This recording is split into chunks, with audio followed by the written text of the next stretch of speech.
Hello and welcome back to our blog. Now, the reason we do this blog is because we love books. And why do we love books? Because if we get the right books, they make us better people. And that's what we're all about. The hard part, when you want to be a better person, I think the hardest part is you have to admit that what you're doing is wrong. Or that you're doing wrong things, is a better way to say it. And that takes eating some humble pie. But once you can do that, and then you can find the principles, and you can start living those, then everything changes. And then it's so worth it. And the little bit of humility that it took to throw off what you were doing in the past is so worth it. I mean, I could talk for hours about my finances and how I finally submitted and said my way's not working and how everything's changed and we have financial peace. And I've had financial peace for almost 2 years now. And that sounds weird when I'm 40, but I didn't have it for the 18 years prior to that because I wouldn't submit and live the principles. So the book I have today is called Prescription for Nutritional Healing. It's humongous. It's like 8.5 by 11 and it's like 2.5 inches thick. It's a giant monster. But here's the great thing about this book. You don't have to read most of it. But I'll just say this.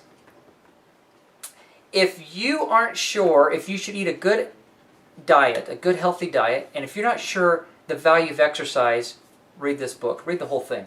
Because what you have, the way it's broken up is, first of all, she goes into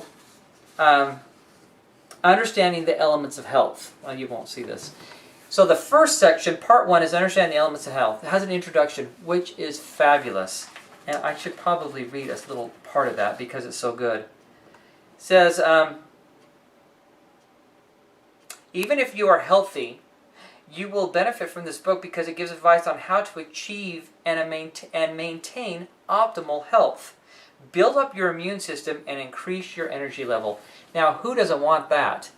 So, like I said, it goes into this understanding the elements of health, and I think elements could be synonymous with principles of health.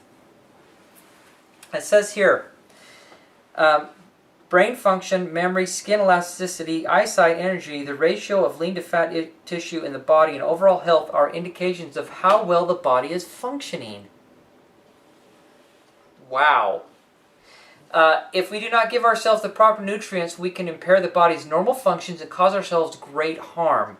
Even if we show no signs of illness, we may not necessarily be healthy. Now, is that a shock? Even though we may not show signs of illness, we may not be healthy. Well, look at Lance Armstrong. This guy's biking like crazy now. I know it's come out that he didn't win the Tour de France, or he did whatever it was that was illegal. But either way, he was an athlete, a very good athlete, to even compete in, I mean, you got to be an incredible athlete even to compete in the Tour de France, but he had got cancer. So he's all super healthy. I went to this seminar from a nutritionalist. I didn't realize he was a nutritionalist at the time, and he just kept saying, you know, all these people are going around, and boom, one day they got cancer. How come? Well, this book will tell you why. It's not, I really think sometimes it just happens, but I think most of the time, I'm absolutely convinced that most of the time it's preventative. So, more into this first part, it's going to go into, it describes the daily nutritional fact. I don't know if, let me see if you can put this up. You know, on all the, you see that right there? All the labels on every single product that's ever been manufactured, and it talks about the nutritional facts, and it describes that. I cannot believe the research and the knowledge that has, and I mean, talk about a magnum opus. Unbelievable the work that went into finishing this book. So it's going to talk about nutrition, diet, wellness, vitamins. It describes what vitamins are and why we need them. And it goes into the most basic vitamins and what they do. When, you know, I mentioned about earlier, elasticity of the skin. I think it's a vitamin A deficiency. So if you want less wrinkles, it says get more of that. I mean, this book is so incredible. It goes into what air and what kind of air you need to be breathing. Obviously oxygen, but It goes into air, it goes into water. And what's the best water to drink? Amino acids, it describes that in detail. Antioxidants, enzymes, natural food supplements, herbs, and drug interactions. Okay? That's just part one. It's not even very long, but it goes in, it's like 130 pages, but it goes into all those details. So you can study up on all of that. The next part two, it's called the disorders. This is the part, if you don't believe in exercise and good nutrition, you've got to read the whole thing. And I'll tell you why.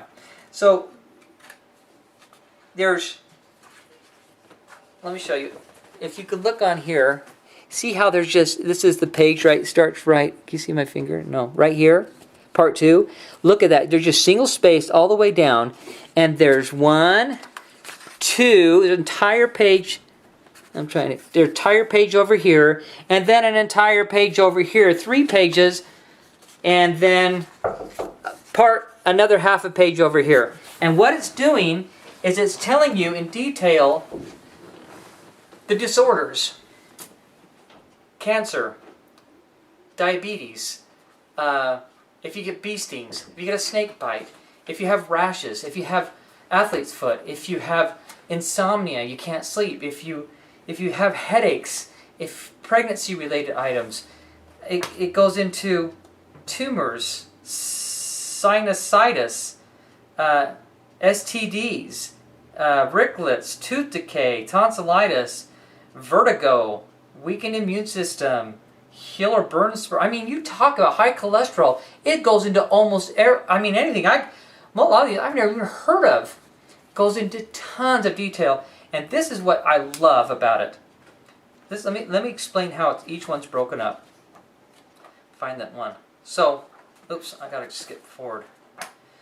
So, bedwetting, bee stings, anything. So the first thing it's going to do, let's not get one that, let's get like a disease. So, call this one's humongous. Okay, athlete's foot. What it's going to do is tell you what it is first of all. Because you may have something wrong with your foot, but you don't know you have athlete's foot. I did. I was a springboard diver for years, and my toes would always itch and stuff. I had no idea what it was, and I realized later I had athlete's foot. So it talks about it being a fungus. Then it talks about nutrients, supplements, your suggested dosage, and comments about those nutrients. So it'll say like vitamin B important. Now, first of all, it says the essential ones. Then it says very important ones, and helpful ones. So, colloidal silver. Applied topically is directed on label. This is one of the essential ones. In the comments, a natural antibiotic and disinfectant. Destroys fungi, viruses, and bacteria. Promotes healing. So that's what colloidal silver does, and that's an essential one if you want to heal from athlete's foot. The next part of what it does is it talks about herbs. Now, I used to wonder, how did they function in the real world without medications? Because most of the medications have been developed in the last 100 years. And I was so poorly read, so uneducated, I didn't realize there was herbs. That God created a world, and He got all these herbs to help us without the side effects that medication, pharmaceuticals create. Because pharmaceuticals are man-made, herbs are God-made, and so they don't have these nasty side effects. Anyway, don't get me wrong, medication can be very good. Don't get me wrong. It can be essential at times, but herbs heal without having side effects. I think most of the time. Anyway, you can tell I'm a little ignorant in this subject, but so it talks about herbs. It says, drink 3 cups of Podarco tea daily. Podarco tea also can be used topically. So it talks about that, what to do. It says, for a natural remedy, cut raw garlic into tiny pieces and wear them in your shoes for a few days. The garlic will be absorbed into the skin. Also dust your feet with garlic powder. Then I'm not reading all this, I'm just skimming for you. Bathe your feet daily in half and half mixture of vinegar and water. Next one, as an alternative foot bath, add 20 drops of tea tree oil to a small tub of water and use this to soak your feet for 15 minutes 3 times daily. This is just one thing, and I'm not even done. I mean, just one disorder, athlete's foot. To help ease the redness, cracking, and itching of athlete's foot, rub the oils of myrrh and lavender in your feet at bedtime. Wow! Olive leaf extract is an excellent, safe, and natural healer of microbial infections. So that's the list. Now recommendations. This is so awesome because it's so practical. It's really like, do you really want to heal? Do you really have a problem? Then let's tell you what it is to make sure you're clear that you have that, and let's tell you how to solve it and fix it.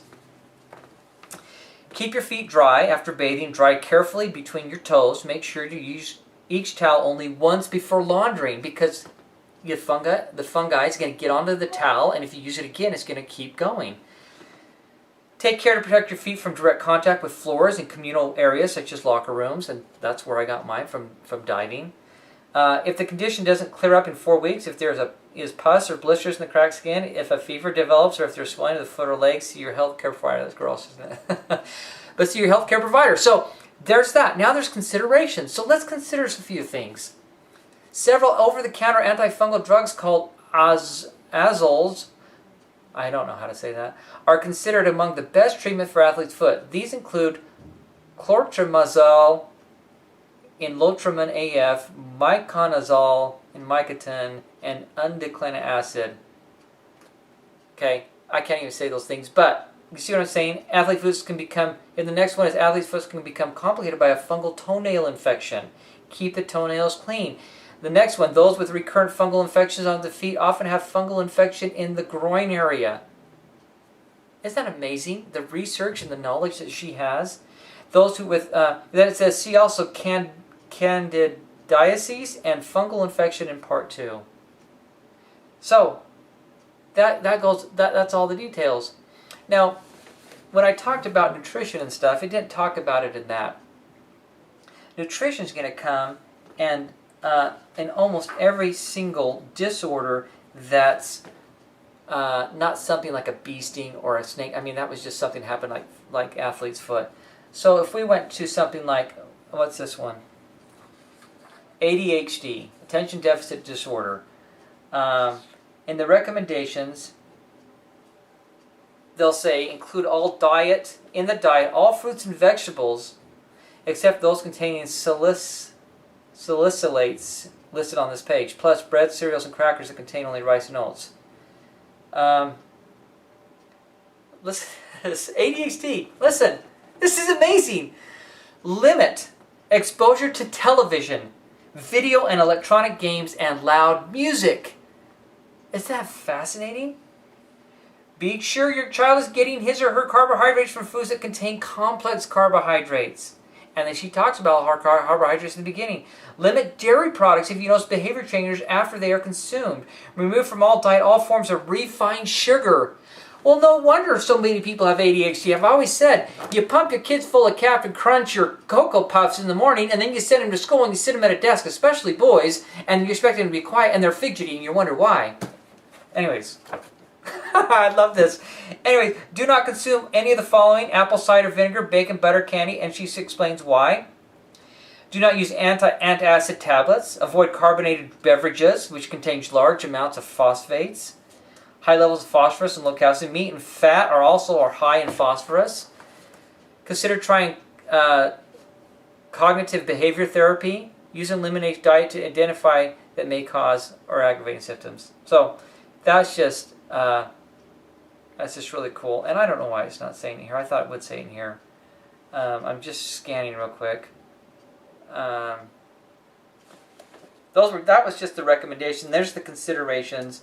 And there's a bunch of others. But I'm just going to say that almost all of these talk about exercise. And I'm sorry, I don't have one right here. What is this one?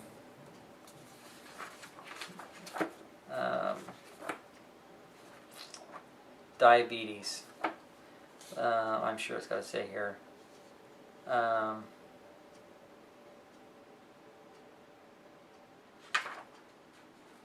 It says avoid saturated fats, eat a low-fat, high-fiber diet. For those who are trying to lose weight, follow a low carbohydrate diet. It said, I remember reading about diabetes because I thought diabetes had to do with eating poorly and being overweight, and it says that's one of the biggest causes. So here it is. In a study published in the Journal of American Medical Association, those with diabetes who adopted a healthy diet that included adequate protein, fats mainly from polyunsaturated fats, from fruits, they had less ill effects from the disease as evidenced by reduction in hemoglobin A1C. Those who followed a rigged diet enriched in high glycemine load foods such as white and brown rice, baked potatoes, and breads did not get this benefit. Eat a low-fat, high-fiber diet, it says. So now I'm just trying to, I don't know why I can't find it here. Oh, here it is. Exercise regularly.